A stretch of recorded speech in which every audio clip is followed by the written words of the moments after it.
Now to an incredible find overseas, an elaborate series of stone monuments believed to have been hidden for thousands of years, not far from the famous site of Stonehenge. Now, a new analysis shows that the 6-ton iconic altar stone at the heart of Stonehenge originated from northeastern Scotland rather than southwest Wales. For more than 4,500 years, Stonehenge has stood in silence, its massive stones weathered by time, its purpose debated by generations of scholars.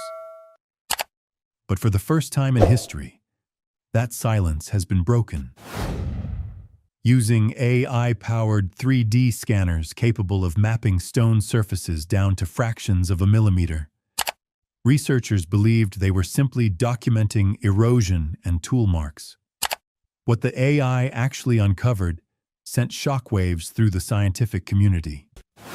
Hidden within the stones were signs of advanced acoustic engineering, mathematical precision embedded in the megaliths that should not exist for another 2,000 years, construction techniques unlike anything else from Neolithic Britain.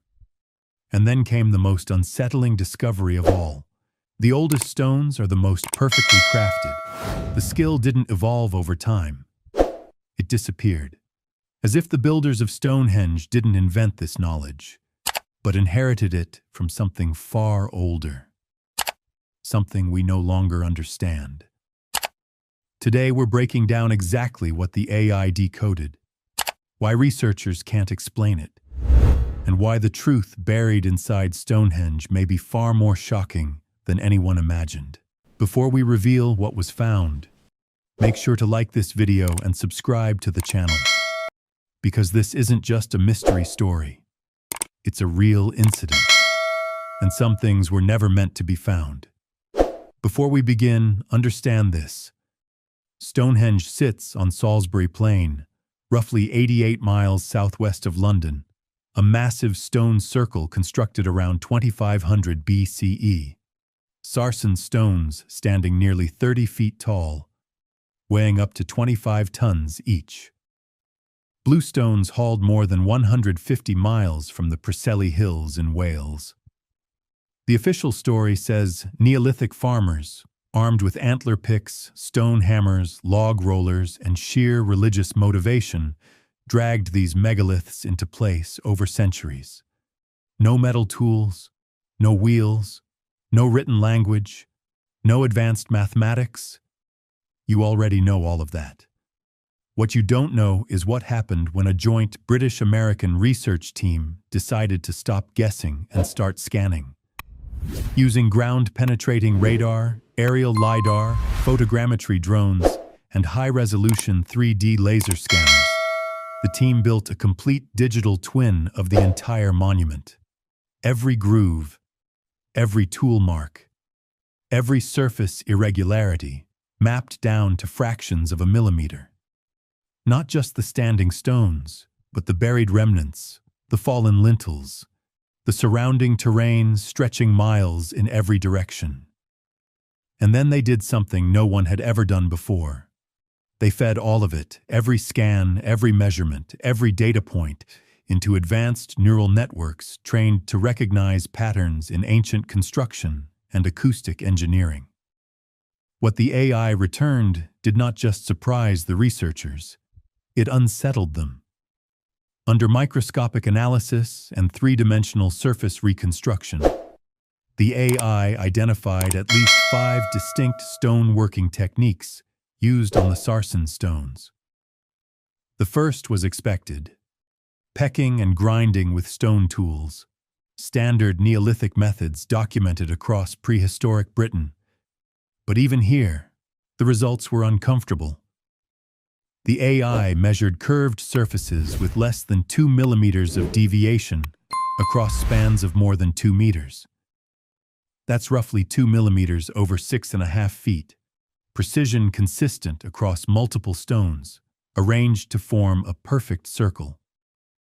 Achieving that level of uniformity implies geometric control that goes far beyond casual trial and error. Then came the second technique. Along specific surfaces, especially the lintels and the tongue and groove joints, The AI detected shaping so precise it defied known Neolithic methods. Dr. David Nash of the University of Brighton described the moment bluntly.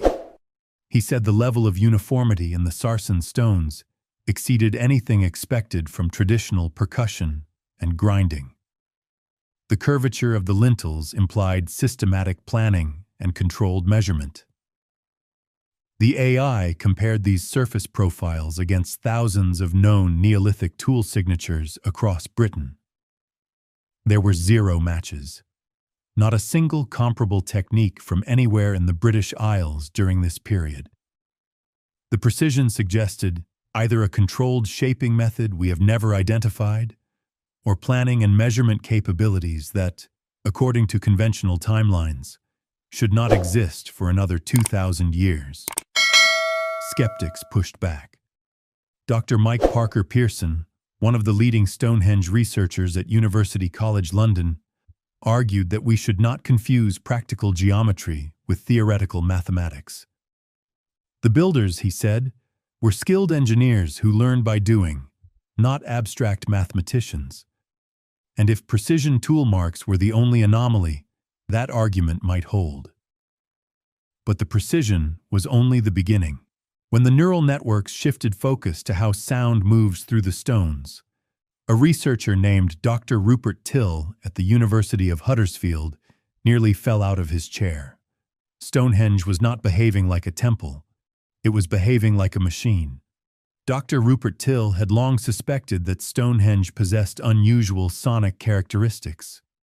But when the AI completed its full acoustic analysis, what appeared on his screen went far beyond anything he had previously theorized.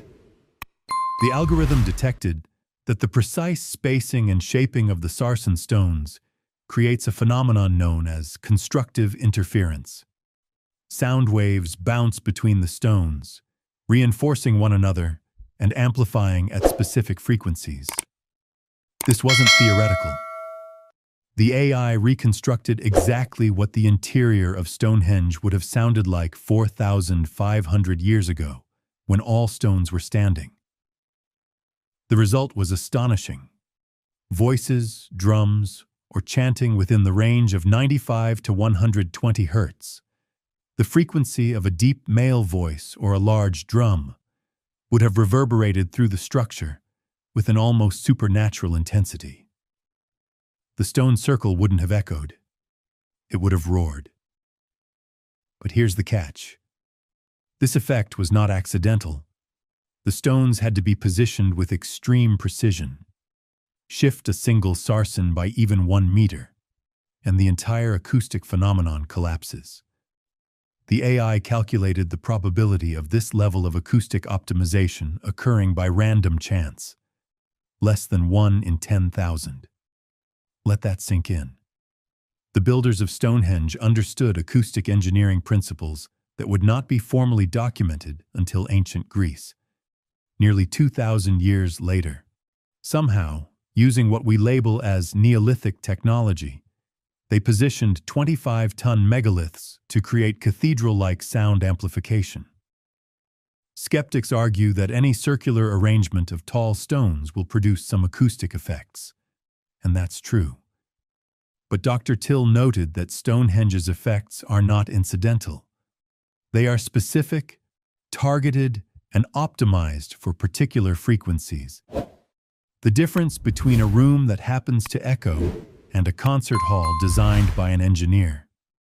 And the acoustics weren't even the most impossible thing the AI uncovered. When the algorithms began mapping the geometry of the stone placement, a researcher at the University of Oxford saw numbers appear on her screen that forced her to call the rest of the team into the room. Mathematics, before mathematics. The AI mapped the exact positions of every stone, standing and fallen, and analyzed them for geometric relationships. What it found should not exist. The layout of Stonehenge contains Pythagorean triangles, right triangles with side ratios of 3 to 4 to 5. The theorem associated with Pythagoras would not be formally described until around 500 BCE roughly 2,000 years after Stonehenge was constructed. And this wasn't a single coincidence. The neural network identified at least 7 distinct Pythagorean relationships embedded in the monument, in the spacing between stone circles, in the alignment of the Aubrey holes relative to the Sarsen ring, and in the geometry connecting the station stones. 7. It gets worse. The AI also found evidence of precise knowledge of pi. The diameter and circumference of the Sarsen circle show a ratio of 3.14 to 1, accurate to within 99.7%. For comparison, the ancient Egyptians used 3.16, the Babylonians used 3.125. Neolithic Britain, supposedly a land of primitive farmers, got closer to the true value than either civilization. Mainstream researchers argue that Pythagorean relationships and approximations of pi can emerge naturally from basic geometric construction. Stretch a rope around a stake and these ratios can appear without conscious mathematical intent. That is a reasonable argument. But this is where things become deeply uncomfortable. The AI did not stop at geometry. It reconstructed the night sky as it appeared over Salsbury Plain in 2500 BCE and compared it to the precise placement of stones, buried post holes, and surrounding landscape features. Everyone knows the famous alignment. Stand at the center during the summer solstice, and the sun rises over the heelstone. That alignment has been documented for centuries. That is the surface layer. Beneath it, the AI discovered something far more complex. Stonehenge encodes the 18.6-year lunar cycle, the period it takes for the moon's maximum declination to complete a full oscillation. This is one of the most complex astronomical cycles observable from Earth. Recognizing it requires continuous observation of the moon over nearly 2 decades. The 4 station stones, positioned in a rectangle around the main circle, mark the extreme points of this lunar cycle with pinpoint accuracy. The AI calculated that achieving this alignment would require decades of systematic astronomical observation and careful calculation. Trial and error does not explain tracking a cycle that takes 18.6 years to complete. You cannot stumble into that with a rope and a stake. And then the team looked at the timeline. That's when everything fell apart. When the AI analyzed Stonehenge's construction phases, using tool marks, weathering patterns, and shaping techniques to distinguish which stones belonged to which period, it revealed a result that contradicts everything we believe about how societies develop. The earliest stones are the most precise. Read that again. The first Sarsen circle and trilithons erected around 2500 BCE display the tightest joints, the most sophisticated shaping, the most accurate astronomical alignments. These are the stones that contain the impossible acoustics, the embedded Pythagorean geometry, and the lunar tracking. Later additions, built over centuries, show declining quality, rougher shaping, looser joints, less accurate alignments. By the final construction phase around 1600 BCE, the work is markedly inferior. This is backwards. Skill is supposed to accumulate over time. At Stonehenge, the knowledge didn't grow over time. It vanished. The Egyptians built increasingly sophisticated pyramids. The Greeks refined their architecture generation after generation. Every civilization we know improves the more it builds. But Stonehenge breaks that rule. Here, the peak came first, followed by a slow, centuries-long decline. It is as if the original builders possessed knowledge later generations could not replicate. As if those who came after were maintaining traditions they no longer fully understood. As if Stonehenge was not created by people discovering monumental construction for the first time, but by inheritors of a legacy already slipping away. Dr. David Nash's team ran the tool mark analysis against more than 50,000 examples of Neolithic stonework from across Europe.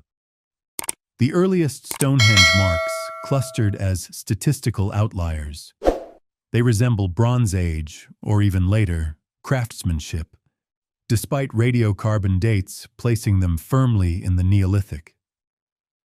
This creates a paradox no one has resolved. Either the dating is wrong, or the builders had capabilities far beyond what we attribute to their era. But the reversed timeline was not the final shock. When the AI turned its attention to how the stones were physically moved across the landscape, the entire transport theory began to collapse. The sarsen stones came from quarries roughly 25 miles north in the Marlborough Downs. The blue stones traveled more than 150 miles from Wales. Archaeology says log rollers, rope, and massive labor forces. The AI had a problem with that. Analyzing the stone's actual shapes, the neural networks found knobs, protrusions, and irregular forms that would make transport on logs a nightmare. Thousands of physics simulations were run. The result? A 92% probability the stones would tip, jam, or fall during transport over uneven Neolithic terrain. And yet, the scans show no transport damage. The protrusions are pristine. The carved surfaces remain razor-sharp. Either the shaping was done after erection, which seems unlikely given inaccessible surfaces, or the builders used transportation methods sophisticated enough to protect the stones. Methods we cannot identify, methods we cannot explain. The blue stones deepen the mystery. Chemical analysis shows they were not randomly collected. The builders traveled across the Preseli Hills, selecting specific stones from multiple outcrops, then hauling only those chosen stones all the way to Salsbury Plain. Why those stones? Some researchers believe they were chosen for their acoustic properties. They ring when struck. But the AI detected something else.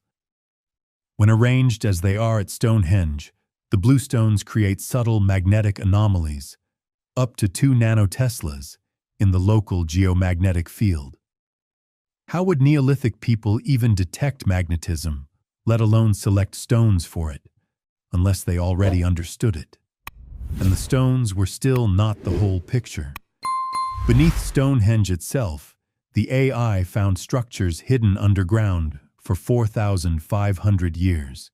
Using ground-penetrating radar and LiDAR, the neural networks identified more than 200 previously unrecognized pits, post holes, and buried features, arranged in geometric patterns no human eye had ever connected. Stonehenge was not a standalone monument. It was the centerpiece of a vast ceremonial landscape stretching for miles. This is where things become truly unsettling. When researchers combined the acoustic analysis of the stones with the newly mapped landscape, they discovered that parts of the surrounding terrain are not entirely natural. Sections show evidence of massive earth moving. Artificial ridges and channels shaped on a megalithic scale. Those ridges funnel sound. Drumming, chanting, or horns sounded from specific points would be carried across the landscape and focused directly into the stone circle, where the sarsen stones would amplify it. To anyone standing inside, it would feel as though voices were rising from the earth itself. The AI estimated that shaping this landscape alone would require moving hundreds of thousands of cubic meters of earth, thousands of people working for decades, before a single stone was ever raised. Why invest that level of effort unless the exact location mattered? Unless they were following a master plan? This leads to the question haunting every researcher who has seen the data. What were they actually building? Some now propose that Stonehenge functioned as an astronomical computer, a physical calculating device for tracking celestial cycles and predicting eclipses. This would explain why it was modified for 1,500 years, and why later builders seemed less skilled. They were maintaining a machine they no longer fully understood. But there is a darker possibility. The 18.6-year lunar cycle Stonehenge tracks influences tides, and by extension, climate. Extreme points in this cycle correlate with floods, earthquakes, and severe weather events. The AI found that Stonehenge's alignments allow observers to predict when these extremes would occur. Not a temple, a warning system. A permanent record of dangerous celestial cycles carved into stone so the knowledge would survive, even if the people did not. And Stonehenge may not be alone. Göbekli Tepe, built 6,000 years earlier, appears to encode warnings about cosmic impacts. The Nebra sky disk tracks celestial events tied to climate shifts. Newgrange has acoustic properties rivaling Stonehenge. Karnak contains over 3,000 standing stones arranged in complex geometry. What if there was once a shared tradition across Neolithic Europe? A body of knowledge linking astronomy, catastrophe, and survival, encoded in stone because stone endures. Only about 5% of Stonehenge has been fully excavated. The AI has detected underground chambers and passages that remain unopened. Each year, scanning technology grows more powerful, and one fact refuses to go away. The earliest work at Stonehenge is the most advanced. The builders were not learning, they were remembering, and eventually, they forgot. Maybe the most shocking thing the AI revealed is not what ancient people couldn't do, but what they could do, what they knew, and what we have spent centuries refusing to see. So what do you think? Primitive farmers who got lucky, or the last echoes of something far older and far more advanced than we have ever been willing to admit?